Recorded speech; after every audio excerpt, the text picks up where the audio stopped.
my name is Gabriel Hood and welcome to yet another review. Today's focus is on John Q. John Q is a 2002 drama starring Denzel Washington and released by New Line Cinema, which now operates under Warner Brothers distribution. The film follows our title protagonist as a factory worker who's had a stroke of bad luck that gets worse when his son falls gravely ill and needs a heart transplant, otherwise he'll die. But when the desperate father has run out of options, he creates a hostage situation in the emergency room out of desperation to save his dying child. And as the police get involved, it's a matter of time before either a miracle from God happens or tragedy. So let's begin, shall we? Our title protagonist, full name John Quincy Archibald, is a factory worker who is very much devoted to his wife Denise and their child Michael. And in the perfect world, that would be all you need to know. But as our story begins, John has had a stroke of bad luck, with his car being repossessed, his hours at the factory he works in being reduced, making him part-time, and he struggles to find a second job. And that very bad luck gets worse when on one Sunday afternoon, when Michael was playing Little League Baseball, he falls gravely ill and collapses while running to second base. Oh, hell no! Following which John and Denise immediately rush him to the hospital. And the very next day, they learn from cardiac surgeon Dr. Raymond Turner and hospital administrator Rebecca Payne, who shall be nicknamed Becky with the good hair, that Michael, unless he gets a heart transplant, which is set at the tune of $250,000, will die. Which leaves John and Denise no other choice but to seek financial aid, only to get the runaround because John works part-time, so he can't get full benefits. But because he's employed, they can't fall back on Medicaid. How, Sway? So they go to fundraising, including some efforts at their church. But despite everything that they do to keep their son in the hospital and possibly pay off the expenses necessary for the life-saving heart transplant, the hospital very coldly decides to release him from the hospital to die. And after learning this, Denise tells John to do something about it. And this was the straw that broke the camel's back, as John returns to the hospital, this time with a gun, and takes Dr. Turner and other people hostage as a desperate attempt to keep his son alive. And not too long after, the Chicago Police Department gets involved with Frank Grimes acting as hostage negotiator, as John makes his demand for Michael's name to be put on the list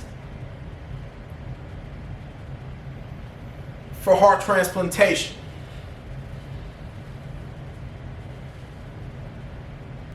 And while Grimes and Becky, the hospital administrator, make Denise aware of John's noble, desperate, but criminal behavior,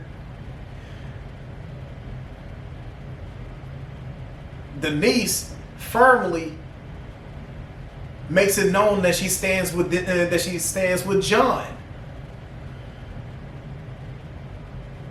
as she is a devoted wife to him, along with looking after their gravely ill son as his condition gets worse. But ultimately agrees to speak with him through telephone, which Chief of Police Gus Marone tries to use to set John up to be killed. You're an idiot and a scammer. But before all that, John does agree to release some hostages, namely another married couple expecting their first child, and one mother who needed help with her infant child's ear infection,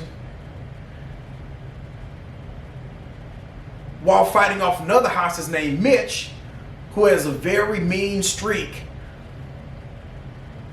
and one other hostage, Julie, deals him a kick to the groin after growing tired of his previously abusive behavior. I'm supposed to feel sorry for that bitch. I don't.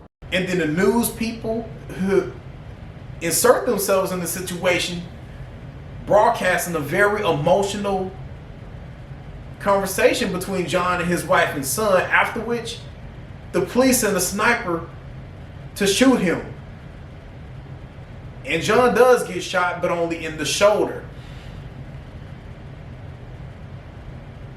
And John catches wind of the fact that his conversation with his wife and child had been broadcast to the public. And after getting shot, he overpowers the sniper and uses him as a human shield, as he makes it known to Grimes and Chief Monroe that it is his son that he wants to bury him, not him wanting to bury his son. And he makes another demand to have his son delivered to the ER, which they honor. After which, John decides to announce his plan to commit suicide to give his son a chance at life, since his condition has continually gotten worse. Meanwhile, a mysterious woman driving a BMW is killed in a car accident by a Mack truck driver, and that was seen at the very first frames of the movie. And that mysterious woman is delivered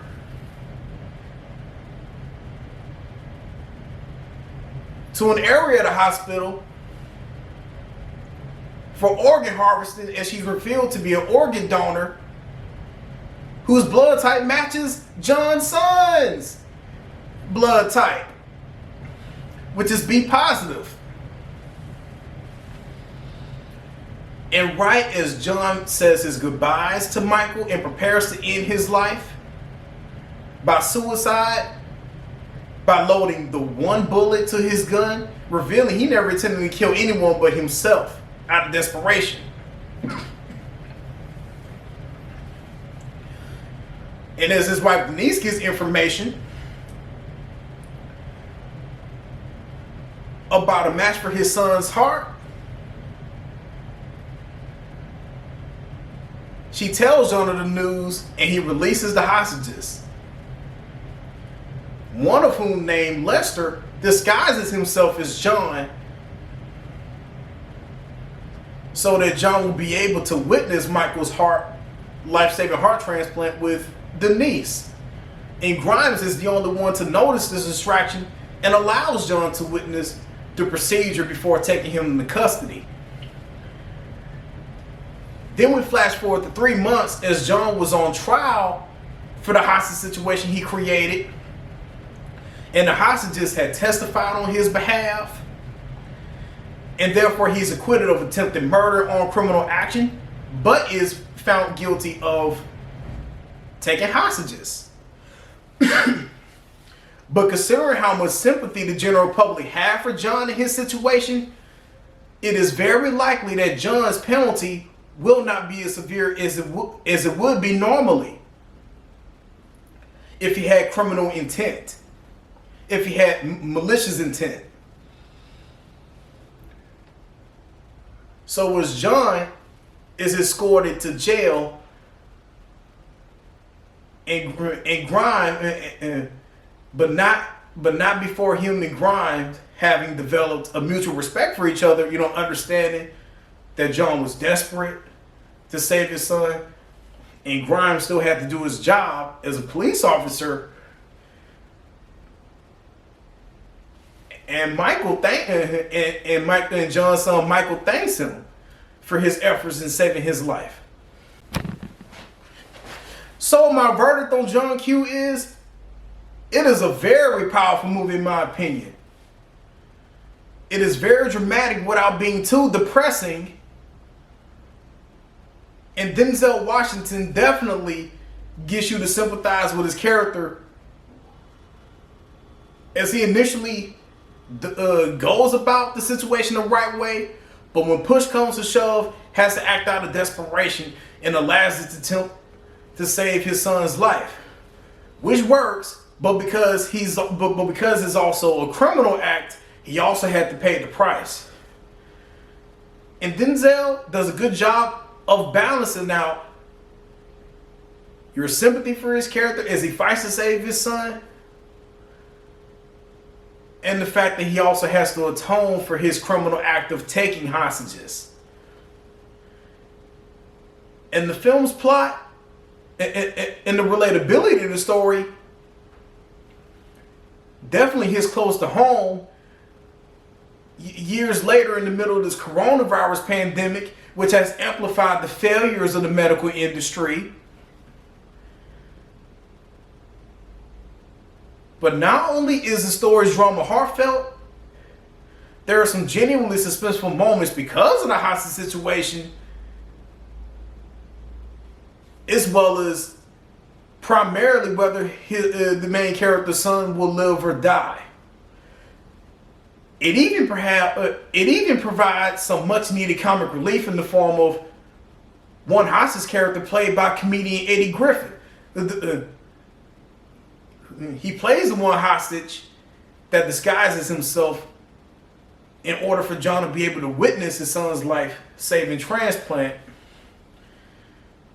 So as weird as it is, it's very effective to have a comedian provide comic relief in what's otherwise a drama with emotional and even genuinely suspenseful moments. On the downside, this is another example of where you have to take the PG-13 rating very seriously because of the mature thematic material, occasional violent moments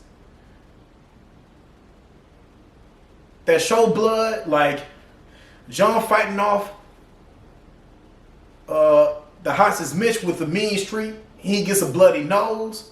John himself getting shot in the shoulder by a sniper who he overpowers, along with momentary use of strong language, which because of the PG-13 is limited.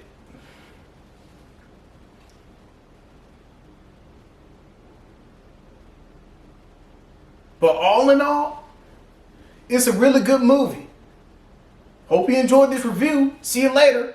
Peace.